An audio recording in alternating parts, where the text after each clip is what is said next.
Yes, everybody, welcome back to Flat Cap Euro Talk. Doing one that's a bit outside the box this time. Kind of going to be talking about maybe my reservations, my doubts, potentially you could call it a bit of a hot take about perhaps the Jesse Marsh signing for Leeds. I'm a bit worried actually for Leeds fans with this signing. My initial thoughts are like, yes, someone very similar to Bielsa, Leeds fans should be happy. Shouldn't be too much of a transition for the players, but you're kind of thinking about, the potential of Leeds, continuing to slip, continuing to fall. And if they do continue to fall, will they in fact actually get relegated this season? And my belief is that Jesse Marsh is not really the best option to ensure staying in the Premier League. Perhaps Leeds fans don't really care; they just want to play attractive football. They just want to play aesthetically pleasing kind of football for the Premier League and just be the club that they are. I absolutely respect that, but if a lot of Leeds fans, if all they're focusing on is just staying in the Premier League this season,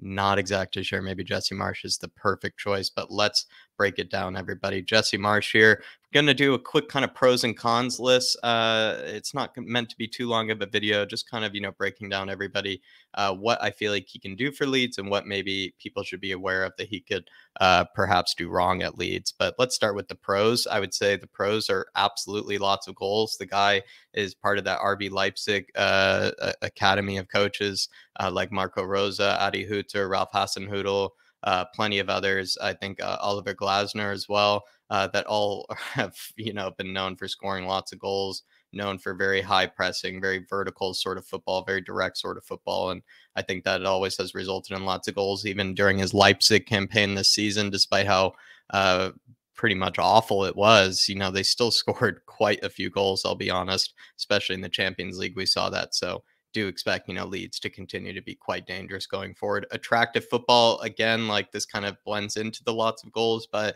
it's more or less just has to do with, with Leeds and Bielsa. The reason why maybe so many Leeds fans are, so attached to Bielsa is because the beautiful, attractive football that he instilled over at Leeds. And I feel like Jesse Marsh could definitely, keep that going. You won't see a huge drop off in that sort of market. And Leeds fans will continue to be probably or Leeds will continue to be one of the more fun teams to watch kind of in the bottom of the table. And I think a lot of Leeds fans do take actually some pride in that. So you will see, so that definitely is a pro for them. Similar principles to Bielsa, just to reiterate that. I know Bielsa, of course, is, kind of the godfather of Pochettino. Jesse Marsh is to a degree kind of like one of the products of Ralph Rangnick, in that he's part of that RB Leipzig, very intensive kind of style of football over in Germany, which is basically just play faster, think faster, be better, and be faster than the other opponent. And to be fair, Leeds definitely have the facilities to do that. And you could say a lot of what I just said probably connects to the way that Bielsa also thought about football, the way they both kind of instill their sort of tactics and philosophy. There's a lot of similarities. So I think that does bode well for Leeds. He speaks English, of course, being an American, Jesse Marsh, and communicates well, though. I mean, when he was over in Germany, I think he learned German quite quickly, really emphasized being able to express his message, express his sort of kind of style and tactics to the players in whichever way was best for them. I think he really focused on that, and that seemed to be important to him, which is always good to see.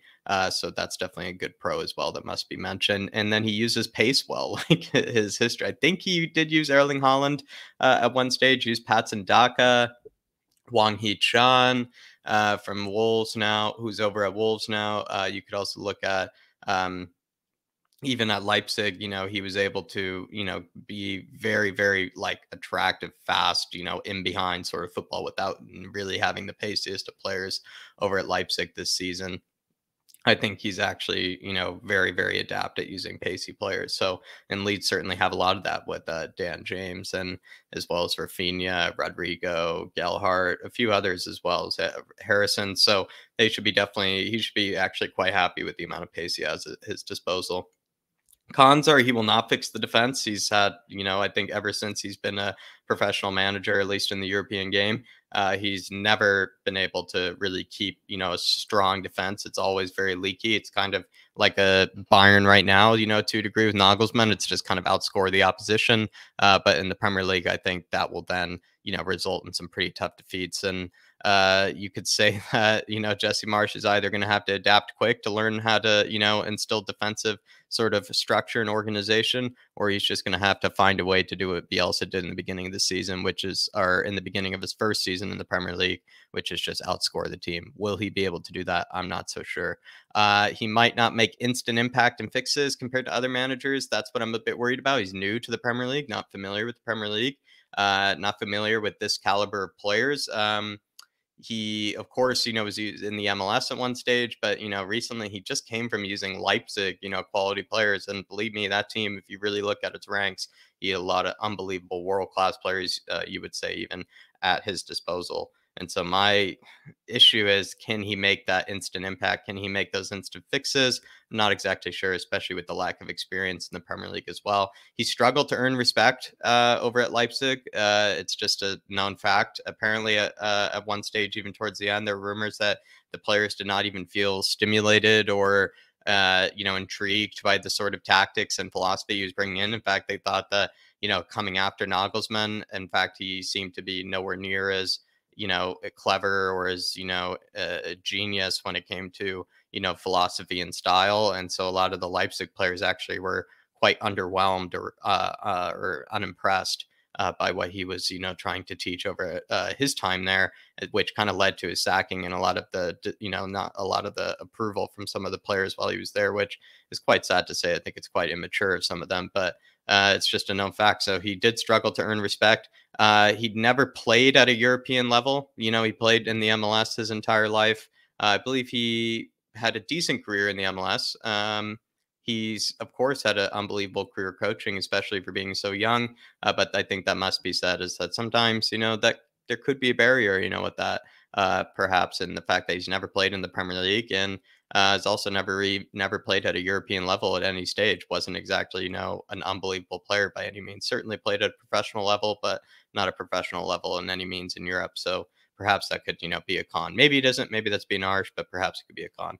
Issues with self confidence. Apparently, that was also rumored as well. I don't know how credible ESPN is on this, but there were a lot of quotes that come out apparently from the Leipzig dressing room where he even had his own self confidence with or issues with his own self confidence in leading Leipzig into a good season. And I don't know what really to draw from that, apart from if that is true, then he's not as much of a a Guardiola or a Klopp, and that they're very reserved, very confident in themselves, or a Mourinho, and that they're very confident in themselves.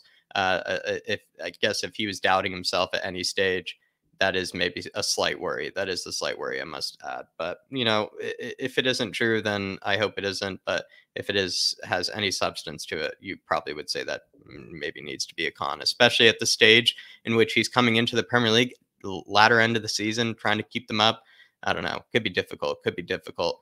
He failed miserably with better players last season, or this season, I guess, over at Leipzig. And I think that also needs to be said. Again, these cons, I just kind of wanted to fill the page. I think a couple of them you could say are a bit harsh, but a few of them I think are quite true, actually, and quite sound. And perhaps this one I think is undoubtable. He failed miserably over at Leipzig.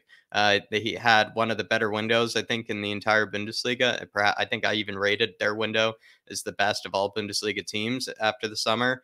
They had a lot of departures, but a lot of upgrades. He was also new to that team, so it's not like he really felt those departures like maybe if he was there the season before. Jesse Marsh, he just he had a big step up from Salzburg to Leipzig. Really kind of fell flat in his face. Just got kind of embarrassed. Lots of times in the Bundesliga, got embarrassed plenty of times in the Champions League. Just could not keep goals out of his net. So you could say this isn't perhaps, I don't know, he just failed miserably with better players. And, maybe translating that over to Leeds where he doesn't have as great of players, maybe Bar Rafinha, who knows if he'll be able to make that adjustment. Who knows if he'll be able to make that adjustment. But those are my pros and cons, everybody. Just going to take you quickly through the lineups that he could work with. He's very, very tactically, adept. And I think that maybe should have been a pro, just couldn't fit it in there. He said he really cares more about the style and the philosophy more than really the shape and the formation. So the shape can change a lot as long as it's very direct, very vertical, and very quick and fast. So, he can do that with a variety of formations that he's done before. You could do that with a 3-4-1-2 here. Hopefully, Leeds fans can see this being realistic, especially with Rodrigo maybe being that very high pressing sort of kind of number 10 slash Cam, and then Rafinha and James perhaps up top. I know Bamford is pretty much out what it looks like till the rest of the season. So do keep me informed on that. You do have, of course, kind of the standard Leipzig Ralph Rangnick sort of formation, the 4-2-2-2 or the 4-2-2-2. And you could have Forshaw and Phillips there, Rafinha, Harrison, James Rodriguez. This could be maybe their best sort of attack. I think this would be very similar to what Bielsa was doing. And you could actually find a lot of success with this. So this could be a likely one he might try to instill. He could just continue with the version of that 4-1-4-1 and maybe play a bit higher press and whatnot, but maybe put a bit more defensive players in there. I'm not so sure. And then as well, he could do a 4-3-3 of this sort of kind. If you ask me, I think this is probably the least likely, kind of hence why I put it last. What I do kind of see him doing is this 4-2-2 or this 4-2-2-2, or I could also see him like doing a version of a 5 in the back as well, like he did at Leipzig at one stage. But everybody, do let me know, what do you think of Jesse Marsch as the new Leeds manager? Could he really replace Bielsa? Will he be able to keep Leeds in the Premier League? All that good stuff. Do let me know down in the comments below. And again, everybody, for the 1,000 subscriber video, please, please, please do watch it. Definitely, probably if you are watching this, there might be a shout out for you in there. Lots of shout outs for plenty of people who were taking me on this journey. So do watch that so you get your own little personal shout out. But that'll be all for now. Please like, please subscribe, hit that notification to never miss another one like this. And I'll be seeing you